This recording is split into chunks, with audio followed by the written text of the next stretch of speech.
Hello বন্ধুগণ, welcome back to my channel. তো আজকে বানাতে চলেছি আমি ডিম আর আলু দিয়ে একটা টেস্টি কোরমা। তাহলে চলো দেখা যাক ডিমের কোরমা আমি আজকে কিভাবে রান্না করছি। তার জন্য প্রথমে ডিম আর আলুগুলোকে সেদ্ধ করে নিতে হবে।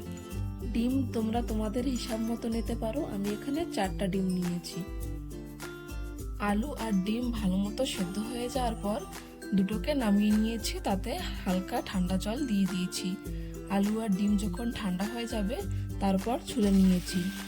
ডিম আর আলু ছোলা হয়ে যাওয়ার পর আলুগুলোকে কাঁটা চামচ দিয়ে একটু ফুটো করে নিয়েছি, আর ডিমগুলোকে চাকু দিয়ে হালকা একটু কেটে নিয়েছি, যাতে মশলাগুলো ভালো মতো তার মধ্যে ঢুকতে পারে। তারপর কড়াইতে একটু তেল দিয়ে তেলটা যখন গরম হয়ে যাবে তারপর ডিম আর আলুগুলোকে দিয়ে দিয়েছি, তাতে হলুদ, লবণ আর লঙ্কার গুঁড়ো দিয়ে ভালো মতো উল্টে পাল্টে ভেজে নিয়ে নামিয়ে নিয়েছি। তারপর এদিকে কোরমার পেস্ট রেডি করার জন্য আমি একটা মিক্সিং জারে পেঁয়াজের বেরেস্তা, ভেজানো কাজু আর 1 বাটির মতো দই দিয়ে ব্লেন্ড করে নিয়েছি। আমি এখানে পেঁয়াজের বেরেস্তাটা বাড়িতেই তৈরি করেছিলাম, তোমরা চাইলে মার্কেটের বেরেস্তা ইউজ করতে পারো। কোরমার পেস্ট যখন রেডি হয়ে যাবে তারপর গরম তেলে জিরে আর তেজপাতা ফুটিয়ে কুচানো টমেটো দিয়ে দিয়েছি। টমেটো যখন হালকা নরম হবে তারপর লবণ, হলুদ দিয়ে ভালো মতো ভেজে নিতে হবে। টমেটো যখন ভালো মতো গলে যাবে তারপর শেষের দিকে 1 চামচের মতো লঙ্কা গুঁড়ো দিয়েছি।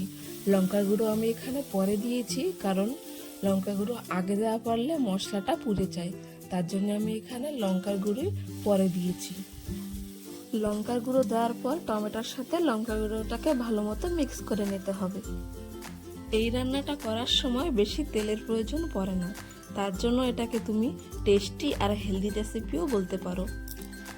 তাই যা হোক, টমেটো ভালো মতো ভাজা হয়ে যাওয়ার পর আগে থেকে যে কোরমার পেস্ট রেডি করেছিলাম সেই পেস্ট এখানে দিয়ে দিয়েছি। পেস্টটা আর ভালো মতো নাড়িয়ে চাড়িয়ে তারপরে 2 মগের মতো জল দিয়ে দিতে হবে।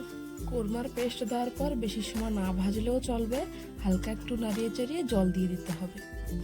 কড়াইতে জল দেওয়া হয়ে যাওয়ার পর আগে থেকে আলু আর ডিম ভেজে রেখেছিলাম, সেই আলু প্রথমে এখানে দিয়ে দিয়েছি। আলু দেওয়া হয়ে যাওয়ার পর একটা খুন্তি দিয়ে হালকা একটু ঘেটে দিয়েছি।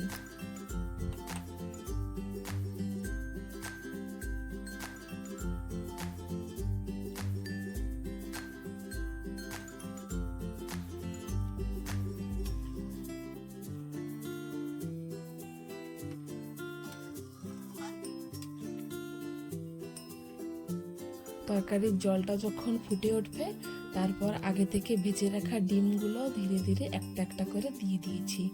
তারপর পেঁয়াজের বেরেস্তা, জিরের গুঁড়ো, গরম মশলার গুঁড়ো আর 2টো চেরা কাঁচা লঙ্কা দিয়ে হালকা একটু ঘেটে দিয়েছি।